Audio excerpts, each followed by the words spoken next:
The Expanse Season 6 will culminate one of the greatest science fiction shows of the 21st century, if not of all time. Though critically acclaimed and beloved by fans for its scientific realism, politically charged storylines, and stunning visual effects, the show was cancelled by Sci-Fi after just 3 seasons, only to be brought back to life by the space-loving gremlin himself. And since beginning its run on Amazon, The Expanse has only gotten better, both narratively and visually. Season 6 will find our characters on a collision course that will result in either one of 2 outcomes: fixing this broken world or shattering it beyond repair. Hello everybody and welcome back to another episode of Nerd Soup. I am Beau and I'm here to talk about The Expanse, Season 6, Episode 1. This is a show I've wanted to review for a long time, so I'm excited to give you guys my thoughts on not only the show overall, but on next week's premiere episode. Without further ado, let's jump right into it. The job of any season premiere is to set the table for what's to come throughout the rest of the season, and I think this episode did a great job of foreshadowing the impending chaos and difficult decisions our characters will have to make. Not only will they find themselves in a brutal war spanning across the solar system, but supernatural threats from beyond the ring gates will soon threaten their entire existence. It's safe to say they've got a lot on their plate. What stood out the most in the premiere episode of Season 6 was the new status of the Belt. For the last century, the Belt has existed as a disposable workforce for Earth and Mars, abused and marginalized by the 2 inner planets. The revelation of the ring gates poised to change that dynamic forever, bringing Earth, Mars, and the Belt on an equal playing field after discovering thousands of new hospitable planets. But after the devastating attacks on Earth by the OPA, led by the ruthless and charismatic terrorists Marco and Aros, the Belt is as powerful as it's ever been. In the premiere, Anaros announces to his people that Ceres Station will be the new capital of the Belt, delivering a resounding speech full of promises of prosperity to those who follow him. These lofty promises, and how Anaros, an exceptional speaker, delivers them, are the main reasons why nearly every station in the Belt has pledged allegiance to his free navy. His ability to use words as weapons is his greatest gift, a gift that has afforded Anaros more power than any of the previous leaders in the Belt. As a result, a once disparate nation broken up into factions fighting for survival has now become united under one cause. And unity behind a cause is the most potent weapon of all, a weapon that the Belt did not previously have before Anaros gifted it to them. Yet behind closed doors, Anaros sings a different tune, choosing to focus his attention on the war effort rather than resupplying Ceres Station, something that he promised in his speech. This is much to the chagrin of his son Philip. Philip believes that helping the people of Ceres Station is more important than focusing on any battles, but Marco reminds him of his place. These are the difficult choices brought on by war, yet it also demonstrates how Anaros' words don't always match his actions, which is, pretty standard for any politician, any effective politician at that. Hear what I say, don't see what I do. Yet every decision made by Anaros is delivered with the utmost confidence and certainty. Actor Keon Alexander brings immense passion and commitment to the role of Anaros, breathing chaotic life into a character that is ready to explode at any given moment, yet manages to channel this fiery rage into an image of hope and inspiration for those across the Belt. He is by far the best antagonist the show has had to offer, complex, unpredictable, and highly effective in his cruelty. The premiere episode finds Anaros itching to get back into the fight instead of managing it from the sidelines, and I imagine he is going to get his wish before the season's end. His son Philip, on the other hand, is growing disillusioned with the Free Navy and their war effort. This comes after choosing his father Marco over his mother Naomi in Season 5. Naomi was willing to risk her life to save Philip, yet her son remained loyal to his father, and that steadfast loyalty is now being tested. Philip struggles to stay focused on the task at hand as his father lies and manipulates those around them to maintain his image. Quite frankly, this is the most exciting the character of Philip has ever been, and I imagine the audience's feelings towards the character will only grow more complicated as the season moves on.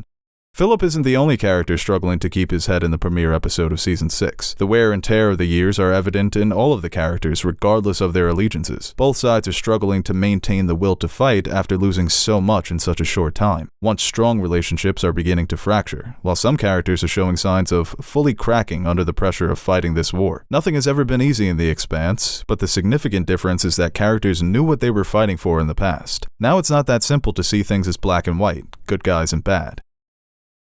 Except for Avasarala, her objectives have always been very clear: protecting Earth at all costs, something she is now struggling to do. From Earth's perspective, the war is seen as a gruesome ordeal. Casualties continue to range in the millions with no foreseeable end in sight. Earth's defenses can destroy the rocks Anaros is throwing towards the planet, yet fragments from secondary impacts continue to cause immense damage. Plus, the continuing attacks are destroying the Earth's biosphere, which will soon become irreparable. In this episode, Avasarala is asked by journalist Monica Stewart about rumors of a possible sit-down with Anaros to negotiate negotiate a peace treaty. She quickly shuts them down, saying the only thing she wants from Inaros is his unconditional surrender. Avasarala has always been confident and colorful with her dialogue, but she is noticeably shaken in the premiere episode and admits to feeling weighed down by the planet's issues. She is a bag of emotions to begin the season, holding immense rage towards Inaros for what he's done. However, you can imagine she also feels guilty for the devastation that's happened to Earth. Even though the planet's leaders ignored her warnings about Inaros, Avasarala is the kind of person who would take these attacks personally. It's simply in her nature, so there will be no mercy for Marco Inaros.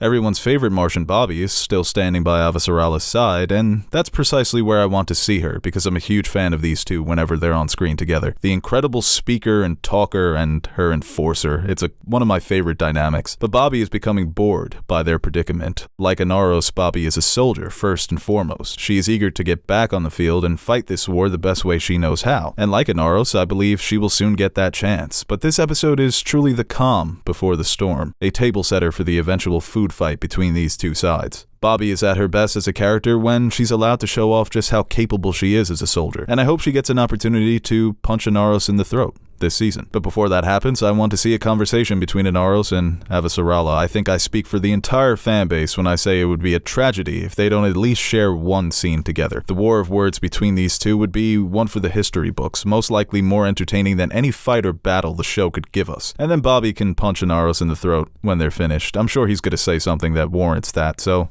yeah, you better look out, buddy. She doesn't play.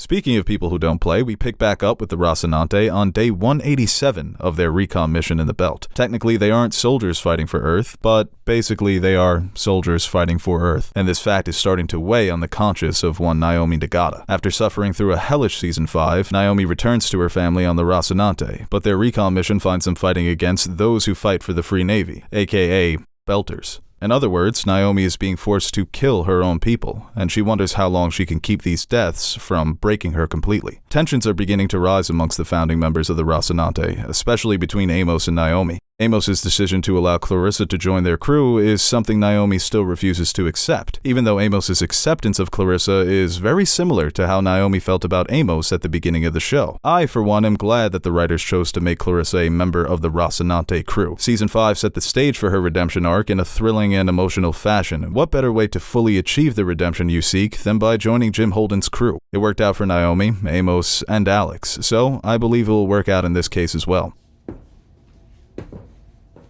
Hi. Hey, just come on up.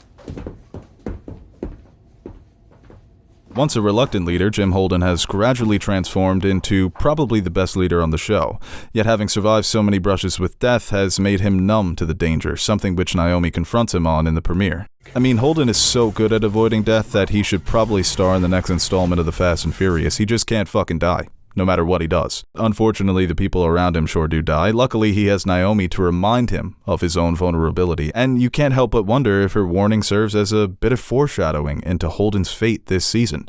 It's never a good thing when a character has to remind another character about their own mortality. But like I said with the character, he's gone through such a tremendous hero arc in these 5 seasons, I imagine whatever they have in store for him is going to be epic. Speaking of foreshadowing, I don't want to comment much on the episode's best scene, but I will say this. It relates to the title of the episode, Strange Dogs, and provides a glimpse into the strange happenings occurring beyond the ring gates. It's kind of the genius of the show, right? A sci-fi epic where the rules of science must be followed like religion in order to survive, yet those rules are broken entirely by an even higher form of scientific understanding that can only be deemed supernatural by the human mind. With only 6 episodes left, I worry how much the show will delve into the alien beings beyond the ring gates, but boy are they fucking terrifying. There is nothing scarier than a sentient power without physical form, a force of emotional destruction, thinking and planning and attacking its enemies with prejudice. This force has already wiped out one form of higher intelligence, and now it has its sights on another, humanity. Maybe the answer to defeating this power will be found on one of the planets beyond the ring gates, and this will serve as the uniting moment in humanity's history, bringing together the Belt, Earth, and Mars once and for all, with the common goal of leading humanity further into the stars. Or maybe this power will wipe out every last living thing in the entire fucking solar system. What an exciting time to be a fan of this show. Season 6 continues to add to the argument that The Expanse may be the best looking show of all time when it comes to special effects and visuals. Not once do I ever question the reality of what I'm watching. These ships are real, the planets, moons, and asteroids are real. everything on the screen is actually happening in real life. And that's what financial and artistic commitment from a studio can get you in this day and age. A sci-fi TV show that looks better than most sci-fi movies. It honestly kills me that more people don't watch this show because, goddamn, just look at this shit, man. Look at it. People have been telling me to watch this show for a long time and I didn't watch. I'm pretty stubborn when it comes to that, but I'm on board now. The premiere of Season 6 was undoubtedly an episode on the quieter side, something we've grown accustomed to seeing from season premieres, and as I've mentioned, the calm before the storm. So as the action ramps up and the stakes continue to grow higher, the visuals will only grow more spectacular, and I'm counting on this season to have an explosive and satisfying race to the finish line so that we can all say it was worth the ride. And we will be back in 2 weeks for episode 2 of The Expanse Season 6, but I hope you guys all enjoy the premiere. It's sure to be a fun final season for this incredible show. Hopefully. I mean, I've had bad experiences with final seasons before, but, you know, lightning doesn't strike twice, right?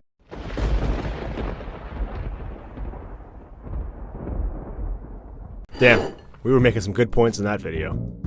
Hey guys, Iron and Nerd Suit Monkey here. Before we end this video, I want to give a quick shout out to our Patreon supporters. What can I say about you guys that I haven't already said about myself? You are the most important part of the channel and the main reason we keep going strong. Like Beau says, you keep the lights on in the fridge so the fridge is full. Or something like that. So, from everyone here at Nerd Soup, I'd like to thank you guys for your continued support. If you're interested in joining the ranks of our Patreon supporters, head over to patreon.com/nerdsoup and check out the rewards we offer to our patrons. We recently dropped some new stickers for you guys to check out, or you could choose a tier that will allow you to select a movie, show, or video game for us to review. We've got a full slate of fan-suggested reviews coming your way, and we're really excited about the chance to review some of those movies and shows. We've also got t-shirts, mugs, behind-the-scenes videos showing how we bring our videos to life. And once again, thank you to all our Patreon pledgers who have been supporting us throughout the years. Without you, we wouldn't be able to convert all your pledges into cryptocurrency, so thank you from my future self for making us rich.